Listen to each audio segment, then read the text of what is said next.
অভিষেক ব্যানার্জি বলছে বেরিয়ে এসে লাইটটা খুলতে বলো না, লাইটটা খোলো এবং আমি লাস্ট ক্যামেরা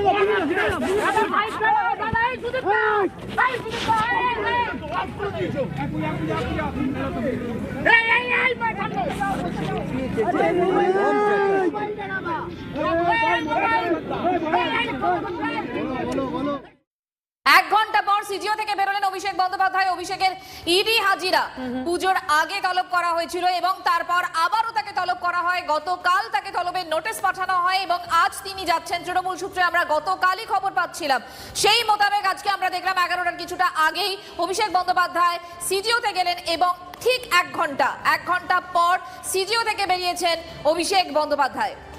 এবং অঞ্জয় দেখো 9ই অক্টোবর ওনাকে ডাকা হয়েছিল, তারপর আজ দিয়ে ডাকবে। আমি বারবার যে কথা বলেছি আজকেও সে কথা বলে এসেছি যে আমি তদন্তকারী সংস্থার সাথে কোঅপারেট করেছি, আগামী দিনেও করব। এমনকি নবজোয়ার কর্মসূচির মধ্যেখানেও আমাকে ডাকা হয়েছিল, আমি এসেছি। ইন্ডিয়ার অপোজিশন মিটের যেদিনকে কোঅর্ডিনেশন কমিটির বৈঠক ছিল 13ই সেপ্টেম্বর আমাকে ডাকা হয়েছিল, আমি এসেছি। তার পরবর্তীকালে 3 অক্টোবর একটা নোটিশ দেওয়া হয়েছিল, আমার দিল্লিতে কর্মসূচি ছিল। আমি বলেছিলাম সেখানে যেহেতু আমার পূর্ব নির্ধারিত কর্মসূচি রয়েছে আমি যাব না।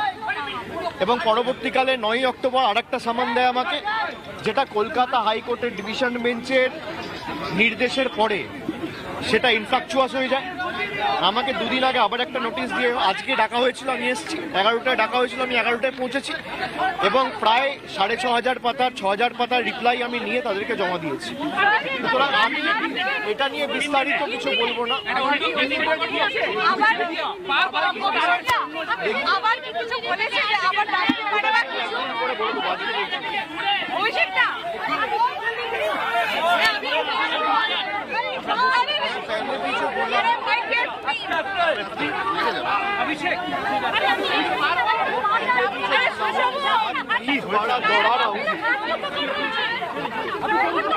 मैं दोबारा वही दौड़ा रहा हूँ जो पहले कहा हूँ कि इन्वेस्टिगेटिंग एजेंसी मुझे जब समन किया है, इवन मेरा पॉलिटिकल एंगेजमेंट्स के बीच में जब समन आया है, मैं यात्रा के बीच जब रहा हूँ तभी भी यात्रा छोड़ के कलकत्ता आया हूँ इन्वेस्टिगेशन में कोऑपरेट करने के लिए और पार्टिसिपेट करने के लिए।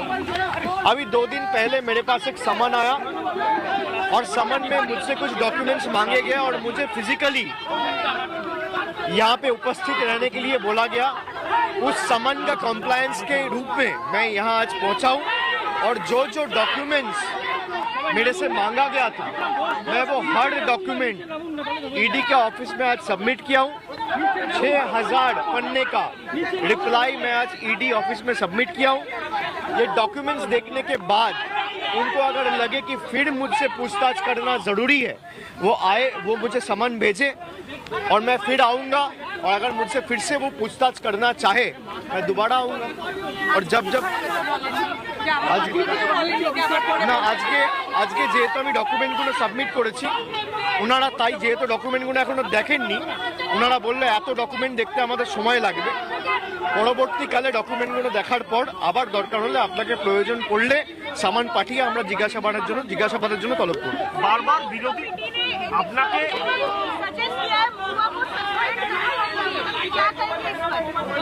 देखिए, एथिक्स कमेटी में बहुत सारे प्रिविलेज ड्यू है। आपने देखा 1-1.5 महीना पहले जब नई पार्लियामेंट की 4 दिन का सेशन बुलाया गया, वहाँ बीजेपी का सांसद रमेश बिदुड़ी किस तरीके से किस अपशब्द का यूज किया और किस तरीके से वो पार्लियामेंट का गरिमा, सदन का गरिमा को ठेस पहुंचाने की कोशिश की। और बीजेपी का ऐसे बहुत सारे सांसद है जिनके खिलाफ प्रिविलेज मूव किया गया है, वो ड्यू है, उसका सुनवाई नहीं होती है। पर अगर कोई गवर्नमेंट के खिलाफ लड़ना चाहे, गवर्नमेंट को सवाल पूछना चाहे, अदानी के मैल प्रैक्टिसेस के ऊपर सवाल पूछना चाहे तो उनको किस तरीके से उनका सांसद पद से उनको हटाया जाता है, एक्सपेल किया जाता है। तो मुझे लगता है कि ये जो स्टेप सेंट्रल गवर्नमेंट ने उठाया है, और एथिक्स कमेटी ने एक चीज़, जितना डिसेंट नोट का पोर्शन कल मेरे पास आया उसमें एथिक्स कमेटी के चेयरमैन ने लिखा है कि भाई इनके खिलाफ कुछ है तो आप इन्वेस्टिगेट करो, अगर आपके पास नहीं है and it is subject to investigation तो आपने एक्सपल्शन कैसे रिकमेंड किया। मेरा सवाल बस इतना है। और मुझे लगता है कि Mahua Moitra is competent enough to fight a battle on her own. मुझे भी 4 साल से ये बुला रहा है, पूछताछ कर रहा है, अलग अलग केसेस में अटैक कर रहा है, एक में कुछ नहीं मिल रहा है तो दूसरे में अटैक कर रहे हैं, दूसरे में कुछ नहीं मिल रहा है तो तीसरे में अटैक कर रहे हैं। वो इनका स्टैंडार्ड प्रैक्टिस है।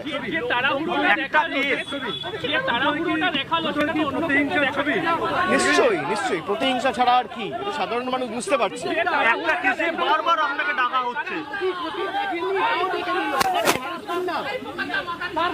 মানুষ দেখুন আমাকে আসতে বলেছে, আমাকে ফিজিক্যালি অ্যাপিয়ার করার জন্য সামান দেওয়া হয়েছিল along with certain set of document.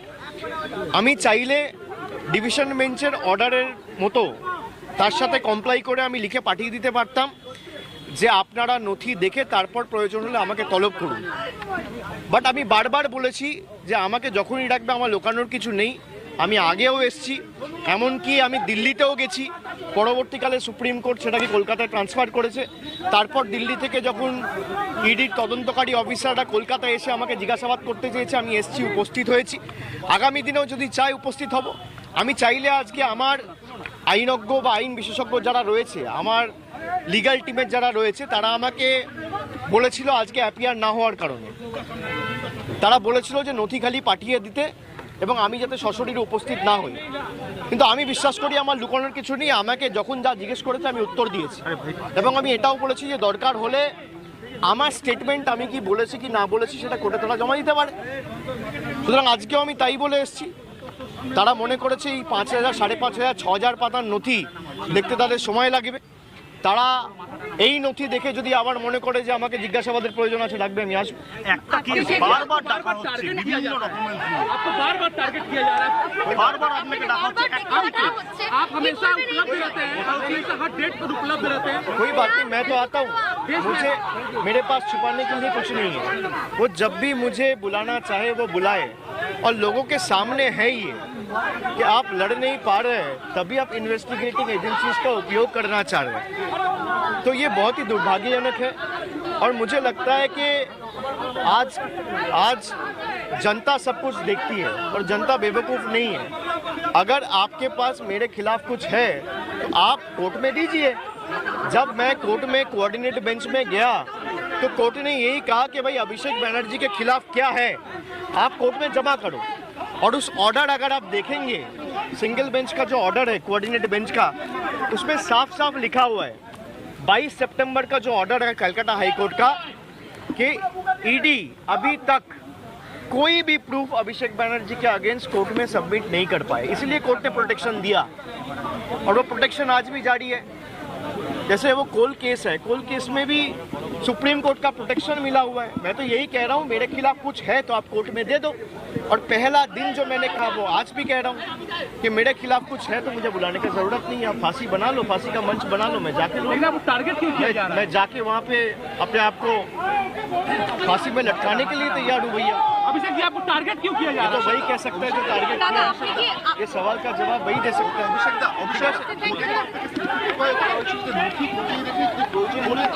আমি সেটাই বলছি, ডিভিশন বেঞ্চ স্পষ্টত বলেছিল যে নথি আগে আনাতে, নথি আনিয়ে দেখার পর যদি প্রয়োজন মনে হয় যে সেই নথির ভিত্তিতে আপনার তলব করার প্রয়োজন আছে আপনি তখন তলব করবেন।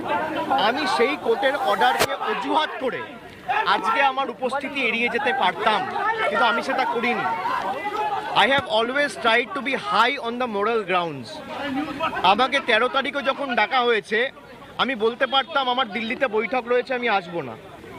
আমি তদন্ত এড়ানোর জন্য অতীতেও অজুহাত খুঁজিনি, বর্তমানেও খুঁজছি না, ভবিষ্যতেও খুঁজব না। আমার যা বক্তব্য আমি বারবার স্পষ্টত কোর্টে জানিয়েছি এবং তদন্তকারী সংস্থাকে জানিয়েছি। তারা যদি মনে করে তদন্তের স্বার্থে আমাকে আবার ডাকবে, আমি আসবো। আমার তো লোকানোর কিছু নেই। আমি যেই মুহূর্তে সামান পেয়েছি আমি বলে দিয়েছি আমি যাব। আমি এসছি, কমপ্লাই করেছি, ঠিক আছে, সব দিয়ে দিয়েছি। সব তো বললাম 5,500 পাতার ডকুমেন্ট আজকে জমা করেছি আমি। এবং আমার কাছে অত্যন্ত কম সময় ছিল, 2 দিনের ব্যবধানে আমাকে এই ডকুমেন্ট জোগাড় করতে হয়েছে। তাও আমি অজুহাত দিইনি। আমি চাইলে একটা চিঠি লিখে বলতে পারতাম আরও 10 দিন সময় দেওয়া হোক, কি আরও 20 দিন সময় দেওয়া হোক। আমি সেটা করিনি। আমার সীমাবদ্ধ ক্ষমতা অনুযায়ী যতটুকু আমি পেরেছি কালেক্ট করতে, প্রায় প্রত্যেকটা ডকুমেন্টই আমি জমা করে দিয়েছি। তারপর ওটা দেখুক, খতিয়ে দেখে যদি আবার মনে হয় আমাকে জিজ্ঞাসাবাদ করার প্রয়োজন রয়েছে, আমাকে ডাকবে, আমি আসবো। ঠিক আছে, থ্যাংক ইউ। মৈত্র তৃণমূল কংগ্রেসের সাংসদ, তার সাংসদ পদ খারিজ হবে কি, এই মুহূর্তে সব থেকে বেশি জল্পনা ছিল, তৃণমূল কংগ্রেসের অস্বস্তির কারণ ছিল। এই প্রথম মহুয়া মৈত্র নিয়ে মুখ খুললেন অভিষেক বন্দ্যোপাধ্যায়, পাশে দাঁড়ালেন মহুয়া মৈত্রর, এবং কিভাবে তথ্য প্রমাণ ছাড়া সংসদ পদ খারিজ এই প্রশ্ন তুললেন তৃণমূল কংগ্রেসের সেকেন্ড ইন কমান্ড। এবং পাশাপাশি 1 ঘন্টা তিনি ভেতরে ছিলেন, 5,500 পাতার তিনি নথি জমা দিয়েছেন, অর্থাৎ তদন্তে সহযোগিতা করছেন অভিষেক বন্দ্যোপাধ্যায়। এ খবরেই থাকবো, আরো তথ্য নিয়ে ফিরছি একটা